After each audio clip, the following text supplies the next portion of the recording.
പത്തനംതിട്ടയിൽ അപ്പർ കുട്ടനാട്ടിൽ മേഖലയിൽ വെള്ളക്കെട്ട് തുടരുകയാണ്. തിരുവല്ല, നിരണം ഭാഗങ്ങളിലാണ് വെള്ളക്കെട്ട് രൂക്ഷമാകുന്നത്.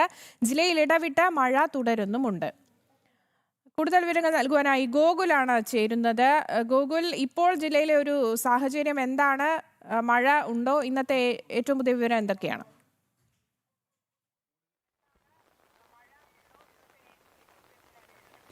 ഹരിശ്രീ, മഴ തുടരുന്നുണ്ട്. ഇടവിട്ട് ശക്തമായിട്ടുള്ള മഴ തന്നെ ജില്ലയിൽ പല ഭാഗങ്ങളിലും പെയ്തുകൊണ്ടിരിക്കുകയാണ്. അതേസമയം കഴിഞ്ഞ ദിവസങ്ങളിൽ പ്രളയസമാന സാഹചര്യം ഉണ്ടായ റാന്നി, ആറന്മുള എന്നിവിടങ്ങളിലൊക്കെ ആശ്വാസമായിട്ടുണ്ട്. കാരണം ഇന്നലെയോടുകൂടി അവിടെ നിന്ന് ആ ഏരിയകളിൽ നിന്നൊക്കെ വെള്ളം പൂർണ്ണമായിട്ടും ഇറങ്ങിക്കഴിയുകയും ചെയ്തിട്ടുണ്ട്. അതേസമയം തന്നെ അവിടെ നിന്ന് ഇറങ്ങിയ വെള്ളം അപ്പർ കുട്ടനാടൻ മേഖലകളിലേക്കാണ് പ്രവേശിച്ചിരിക്കുന്നത്. അതുകൊണ്ട് തന്നെ ഈ ഭാഗങ്ങൾ ചെങ്ങന്നൂർ, തിരുവല്ല, നിരണം ഭാഗങ്ങളിലൊക്കെ വെള്ളക്കെട്ട് രൂക്ഷമായിട്ട് തുടങ്ങിയിരിക്കുകയാണ്. പ്രത്യേകിച്ച് തിരുവല്ല ഭാഗത്ത് പല ഭാഗങ്ങളിലും അതീവ അല്ലെങ്കിൽ വലിയ രീതിയിൽ തന്നെ വെള്ളക്കെട്ടിലേക്ക് അകപ്പെട്ട് കഴിഞ്ഞിട്ടുണ്ട്. വീടുകളിലും അതോടൊപ്പം തന്നെ വ്യാപാര സ്ഥാപനങ്ങളിലും റോഡുകളിലും ഒക്കെ വെള്ളം കയറിയിരിക്കുന്ന ഒരു സാഹചര്യമുണ്ട്. നമ്മളിപ്പോൾ നിരണത്തേക്ക് പോകുന്ന ഒരു പാതയിലാണ്. ആ ഭാഗത്ത് ഈ രീതിയിൽ വെള്ളക്കെട്ട് ആണ് ഉള്ളത്. ഇവിടെ തൊടികളിലും അതോടൊപ്പം തന്നെ വീടുകളിലും ഒക്കെ വെള്ളം നിറഞ്ഞിരിക്കുന്നത് നമുക്ക് കാണുവാനായിട്ട് സാധിക്കുന്നുണ്ട്. തിരുവല്ല ഭാഗത്ത് നിരവധി ആളുകൾ ഇതിനോടകം തന്നെ ആ ക്യാമ്പുകളിലേക്കടക്കം മാറ്റി പാർപ്പിച്ചിട്ടുണ്ട്. 7000-ലധികം ആളുകൾ തിരുവല്ല താലൂക്കിൽ മാത്രം ആ ദുരിതാശ്വാസ ക്യാമ്പുകളിൽ ഇപ്പോൾ കഴിയുകയാണ്. 59ഓളം ക്യാമ്പുകളാണ്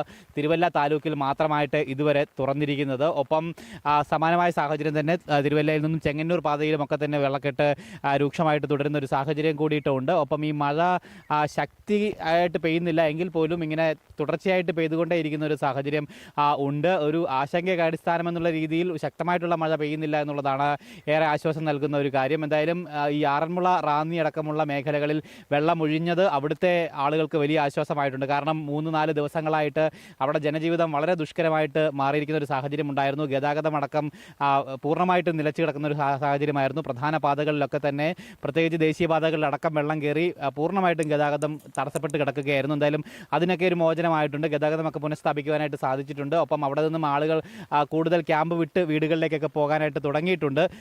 എന്നിരുന്നാൽ പോലും ഇപ്പോൾ ഈ ആശങ്ക ഉണ്ടായിരിക്കുന്നത് അപ്പർ കുട്ടനാടൻ ഭാഗങ്ങളിലേക്കാണ് എന്നുള്ളത് തന്നെയാണ്. എന്തായാലും ഇനി ഈ വെള്ളം ഇവിടെ നിന്നും ഒഴിഞ്ഞു പോകേണ്ടതായിട്ടുണ്ട്. അത് ആ കുട്ടനാട് ഭാഗങ്ങളിലേക്കാണ് ഈ അപ്പർ കുട്ടനാടൻ ഭാഗത്തു നിന്നും വെള്ളം പോകുന്നത്. അത് കാരണം വരുന്ന ദിവസങ്ങളിൽ കുട്ടനാട് ഭാഗങ്ങളിലും വെള്ളക്കെട്ടുണ്ടാകാനുള്ള സാഹചര്യം ഉണ്ട്. എന്തായാലും പത്തനംതിട്ട ജില്ലയിൽ ഇന്ന് വിദ്യാഭ്യാസ സ്ഥാപനങ്ങൾക്ക് അവധി പ്രഖ്യാപിച്ചിരിക്കുകയാണ്. ഓറഞ്ച് അലർട്ടാണ് നിലവിൽ ഈ 3 മണിക്കൂറുകളിൽ ഇപ്പോൾ നടന്നുകൊണ്ടിരിക്കുന്ന 3 മണിക്കൂർ സമയത്തേക്ക് ഓറഞ്ച് അലർട്ടാണ് ജില്ലയിൽ പ്രഖ്യാപിച്ചിരിക്കുന്നത്. ഒപ്പം നദീതീരങ്ങളിലുള്ളവരും മലയോര മേഖലകളിലുള്ളവർക്കുമൊക്കെ ജാഗ്രതാ നിർദ്ദേശം അതേപോലെ തന്നെ തുടർന്നുകൊണ്ടിരിക്കുകയാണ്. എന്തായാലും കഴിഞ്ഞ ദിവസം പെയ്തതുപോലെ ശക്തമായിട്ടുള്ള മഴ ഒരേ സമയത്ത് നിന്നുകുത്തി പെയ്യുന്ന ഒരു സാഹചര്യം ഉണ്ടായിട്ടില്ല 2 ദിവസങ്ങളിലായിട്ട്. ഇന്നലെ രാത്രി മുതൽ മഴയുണ്ടെങ്കിൽ പോലും അതൊരു സാധാരണഗതിയിലുള്ള മഴയാണ്. അതിങ്ങനെ തുടർന്നുകൊണ്ടേ ഇരിക്കുന്നു എന്നുള്ളത് മാത്രമാണ് ഇപ്പോൾ ഒരു ആശങ്കയായിട്ട് നിൽക്കുന്നത്. എന്തായാലും 7000-ഓളം കുടുംബങ്ങൾ തിരുവല്ല താലൂക്കിൽ മാത്രമായിട്ട് ഇപ്പോൾ ദുരിതാശ്വാസ ക്യാമ്പുകളിൽ പ്രവേശിച്ചിരിക്കുന്നു എന്നുള്ളത് തന്നെയാണ്. എന്തായാലും രക്ഷാപ്രവർത്തനവും ബാക്കി ദുരിതാശ്വാസ പ്രവർത്തനവുമൊക്കെ ജില്ലാ ഭരണകൂടത്തിൻ്റെയും മറ്റ് സന്നദ്ധ സംഘടനകളുടെയും ഒക്കെ തന്നെ നേതൃത്വത്തിൽ നടക്കുന്നുണ്ട്. സേവാഭാരതി പ്രവർത്തകർ കൂടുതൽ മേഖലകളിലേക്ക് ഈ ഭക്ഷണവും വെള്ളവും അതോടൊപ്പം തന്നെ മരുന്നുമൊക്കെ എത്തിക്കുന്ന പ്രവർത്തനങ്ങൾ, ക്യാമ്പുകളുടെ നടത്തിപ്പ് അടക്കമുള്ള കാര്യങ്ങൾ ഈ സേവാഭാരതി അടക്കമുള്ള സന്നദ്ധ പ്രവർത്തന സംഘടനകളുടെ നേതൃത്വത്തിൽ കൃത്യമായിട്ട് നടന്നു വരികയും ചെയ്യുന്നുണ്ട്. എന്തായാലും ജാഗ്രതാ നിർദ്ദേശം കൃത്യമായിട്ട് തുടരുന്നുണ്ട്. ഒപ്പം ഈ ഇതുമായി ബന്ധപ്പെട്ട ദുരിതാശ്വാസ പ്രവർത്തനങ്ങളുമായി ബന്ധപ്പെട്ട വിവിധ ഘട്ട ഏകോപന ചർച്ചകളൊക്കെ നടക്കുകയും ചെയ്യുന്നുണ്ട്. ഗോകുൽ, എന്തായാലും പത്തനംതിട്ട ജില്ലയിലും ഇന്ന് ഓറഞ്ച് അലർട്ടാണ് വരുന്ന 3 മണിക്കൂറിൽ നൽകിയിരിക്കുന്നത്. മഴ എന്തായാലും കഴിഞ്ഞ ദിവസത്തിൽ നിന്ന് ബെറ്റർ ആയിട്ടുള്ള ഒരു മഴയാണ് അവിടെ ലഭിക്കുന്നതെന്നാണ് അറിയാൻ സാധിക്കുന്നത്.